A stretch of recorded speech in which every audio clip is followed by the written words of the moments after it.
Assalamu alaikum. Now, as we have studied the first chapter, which was chemical equation and reaction, now this is the second chapter in your textbook and also in my lecture, periodic classification of elements. Now, what do you mean by periodic classification? Periodic is something which is happening after some time repeatedly. For example, even number. If you take an example of even numbers, 1, 2, 3, 4. So this after 2, the 4 is the even number. So this even number is periodically coming after one number. Every second number is a even number. But anything which happens over a time repeatedly after some time is known as periodic. Classification is to classify, is to separate on basis of some qualities.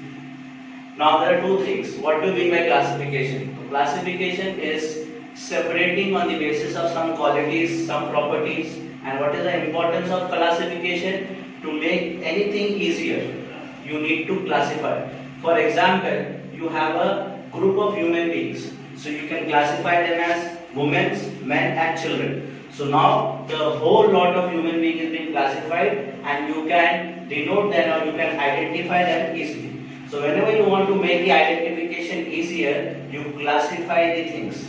Same way, we have got 118 elements which have been discovered over a time. Now these 118 elements need to be classified on the basis of chemical properties, physical properties, so that it becomes easy for us to denote the elements, to make the sequence of the elements. So this concept of periodic classification of elements came into existence. Now mainly these elements are classified into metals and non-metals. What do you mean by metal? What do you mean by non-metal? Everyone knows. Metal is something which is solid. Non-metal is something which is a liquid or a gas. There are various properties of metals. There are various properties of non-metals. So I told you there are 118 elements which have been discovered over the time that needs to be classified. So they were initially classified only into two groups, metals and non-metals. But this will not serve the purpose. You cannot classify whole humanity into women and men. This will create a confusion. So the further classification came into existence. So there was one scientist known as Dobereiner. He made a Dobereiner triad formula. What he told, he made a group of three elements which based on their atomic mass. Now what do we mean by atomic mass? Atomic mass is the sum of protons and protons and neutrons present in an atom. Okay, so he made group of three elements in which the atomic mass number of the middle one is the sum or average mean of the atomic mass number of two elements on the either side. I am repeating, he made a group of three elements based on atomic mass in which the middle element mass, atomic mass of the middle element was the mean average of the atomic mass of either two elements on the either side. For example, lithium, sodium and potassium. These are the symbols of lithium, sodium and potassium. Lithium atomic mass is 6.9, potassium atomic mass is 39.1. So if you add 39.1 and 6.9, you get 46. You divide by 2, you get 23. So sodium atomic mass number is the mean average of the atomic mass of lithium and potassium. Same way, he made a triad of chlorine, bromine and iodine. Now I am not writing the atomic mass over here purposely because I want you to solve it. If you go on the net and you see the chlorine atomic mass, you will find it is somewhere around 35.5. If you write something of iodine, you will get some value of iodine, and if you add these two and divide by 2, you will get the atomic mass number of bromine. So in this way, Dobereiner triad made group of three elements, but this was not that convincing in order to classify the elements. So there was a new scientist, English scientist known as John Newland, who made the concept of Newland's law of octaves. Octave means 8 elements. Octave means 8 elements. In Indian music, when you go to learn Indian music, you have the basic rhythm or basic sequence as sa, re, ga, ma, pa, dha, mi and sa. Okay? So if you start over here, there are 7 notes. 1, 2, 3, 4, 5, 6, 7 and the 8th one is the same as the first. So in Indian music, after every 7 notes, that is the 8th note is matching with the first one. 1, 2, 3, 4, 5, 6, 7 and the 8th note is matching with the first one. Same way in English music there are 8 notes and that 8th note is matching with the first one. So what he told, he arranged in the elements in the increasing order of atomic mass from hydrogen being the lightest to thorium being the heaviest, and he told every 8 element is having similar properties, both chemical and physical. Okay? But this was also not that convincing in order to classify the elements, because it has some limitation, more than one element on same location. When Newland made this concept of this law, he tried to place the elements on 8 basis. So when he was placing the elements on the basis of chemical properties, it was noticing that there were 2 or more elements coming on the same position. And the second thing is that there was no provision for accommodating new elements, because over the time, every time new elements are discovered and there was no provision for accommodating new elements. Then, because of the limitations of these 2 scientists, there was one more scientist known as Mendeleev. He made some periodic table. Even that table was also on the increasing order of atomic mass. I once again tell you what is atomic mass. It is the number of electrons or protons and neutrons present in an atom. Okay? He made a group in accordance to physical and chemical properties. Okay? Elements with similar physical and chemical properties repeat after a definite interval, he told. But there are also some merits and demerits of it. Merits were revision of atomic mass of some elements were done over the time, and there were vacant places for elements. Only one advantage of Mendeleev over Newland was that there were no provision for accommodating new elements, and over here there were position or location for new elements which were discovered. The demerits were no places for same atomic mass. You have got concept called isotopes. Isotopes is different atomic weight, atomic number, but same atomic mass. So there are no places for atomic mass, same atomic mass, and rise in atomic mass number is not uniform. The atomic, for example, if you see calcium, potassium and calcium, the atomic mass of both of them is around 40. So whenever you go on increasing the atomic mass number, the atomic mass number is not uniform. So, and the third thing is position of hydrogen also was ambiguous. Why it was ambiguous? Hydrogen being the lightest element, it is the first element in the periodic table. Now this element is having the molecular formula as H2. Now this hydrogen, this chemical formula of hydrogen is matching with halogens.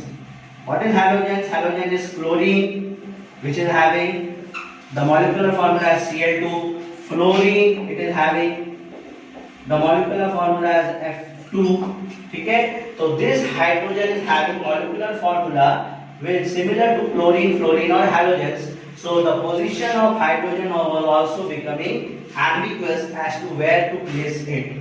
So these were the merits and demerits of the Mendeleev's periodic table.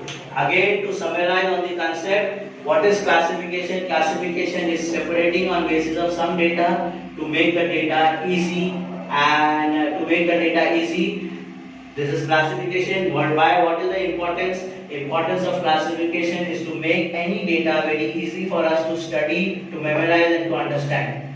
Classification of elements was done on metals and non-metals, but this was a very limitation based of classification. There are totally 118 elements.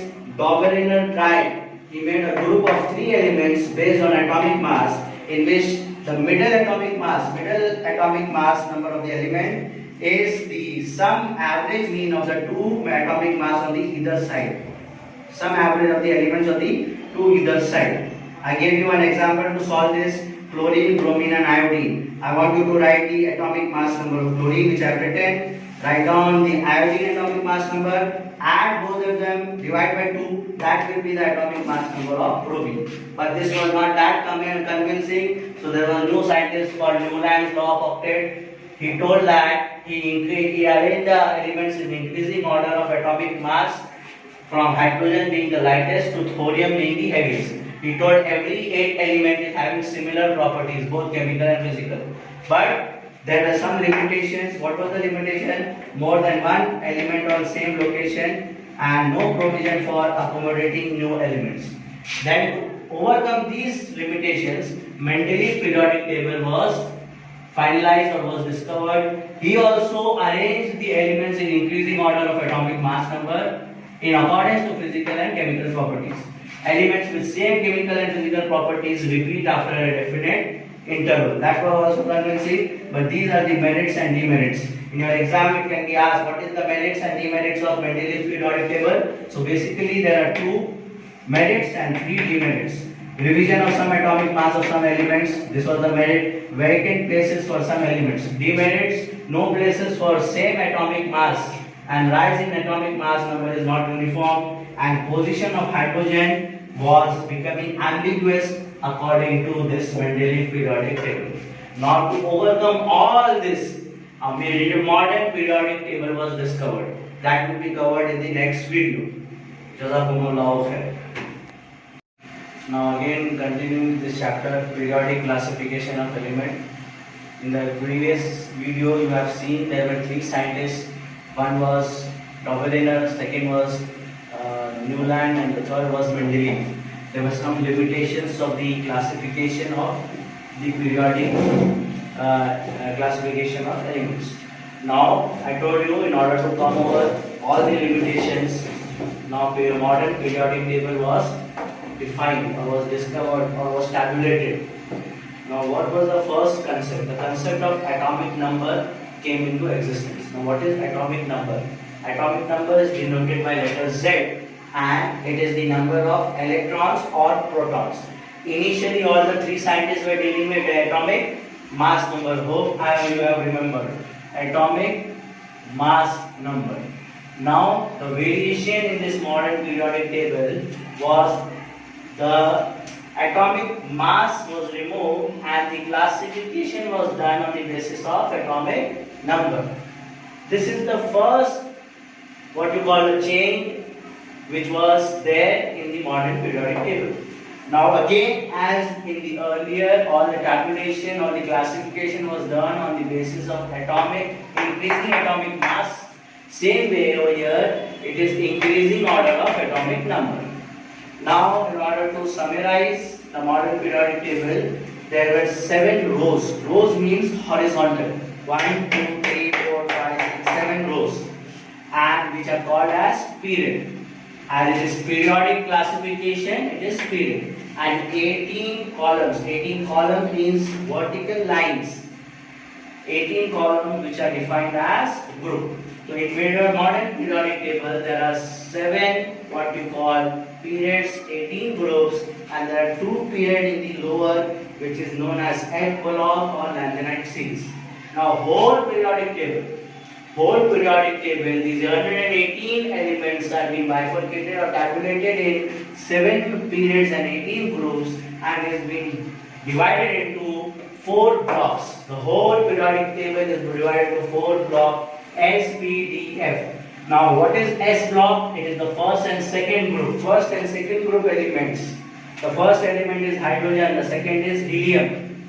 Okay? The 11th is sodium and magnesium. So this first and second group element is known as S block. From 3 to 12, the elements are known as B block. From P 13 to 18, this is known as P block. And the lower part, there are 2 periods two horizontal rows which are having elements, those are known as F block and also known as lanthanide series. Now why basically it is done, you will study all this in your next standards or in your next chapters, why it is being divided into these blocks. Anyway, blocks are made in order to make the study of the elements easier. Whole elements was classified into a table, out of that further classification into blocks. So the more you classify, the more it becomes easy for us to study. Simple. Now you have got one concept as atomic size and atomic radius. What is that? Every atom is having a nucleus in between.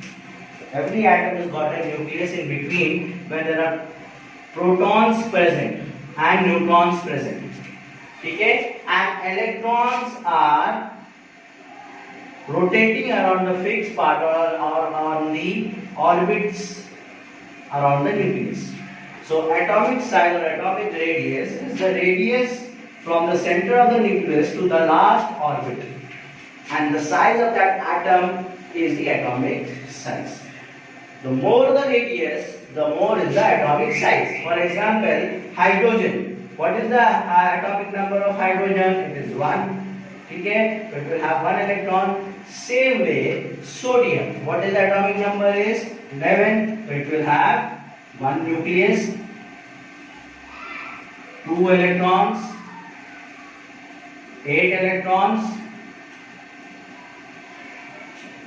and then so hydrogen, this is hydrogen and this is sodium and this is hydrogen. The electronic configuration is 1 and it is 2, 8, 1.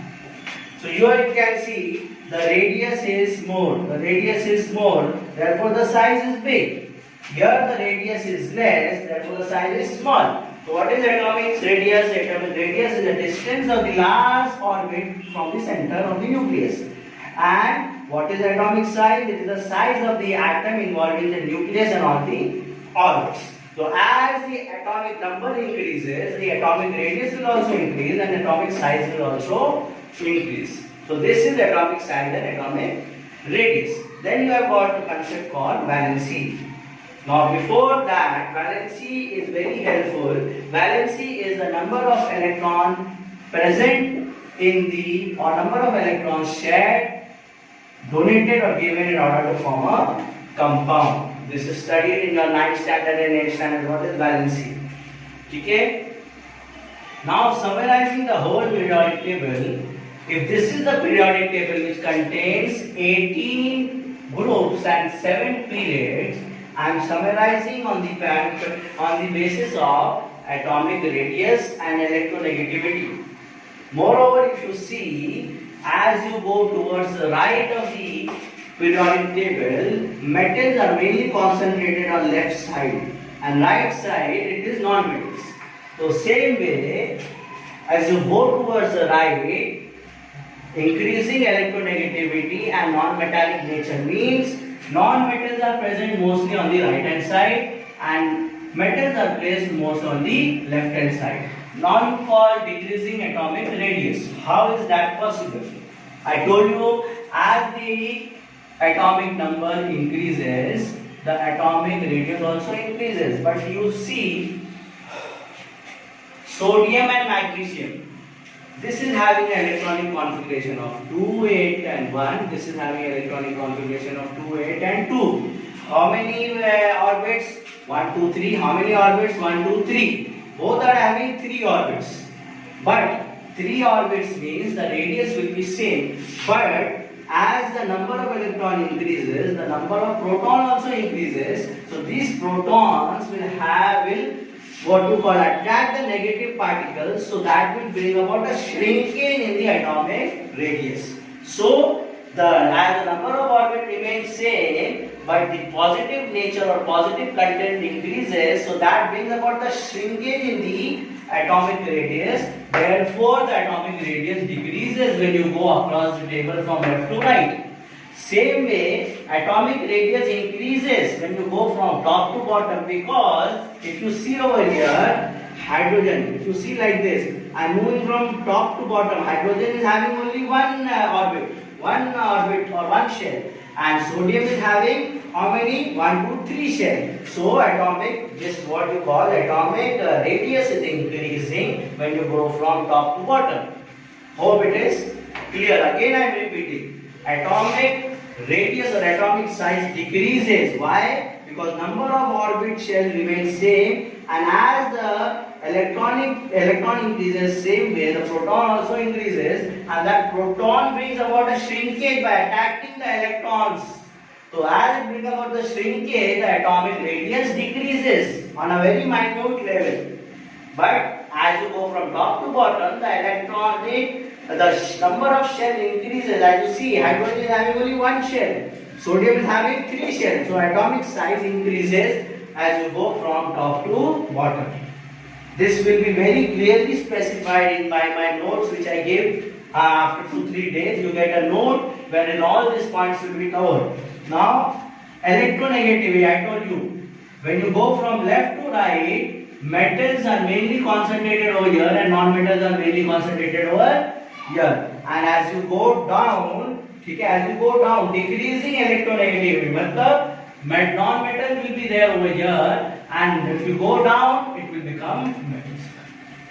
So this is all about the modern periodic table. I am repeating once again. The concept of atomic number was introduced, which is denoted by Z. As earlier it was increasing number or order of atomic mass, now it is increasing order of atomic number. The modern periodic table is bifurcated into 7 rows which are known as period and 18 columns which are known as group. And I told you, whole periodic table is further bifurcated into S, P, D, F. Then I told you the explanation of atomic size and atomic radius. What is valency? Then I told you, I am summarizing everything. I told you how atomic radius decreases when you go from left to right, and how it increases when you go from top to bottom. Give you an example from here. And how electropositivity decreases when you go from left to right and increases when you go from top to bottom. This all will be covered by the notes which I gave you in a PDF format. This is all about the chapter periodic classification of elements.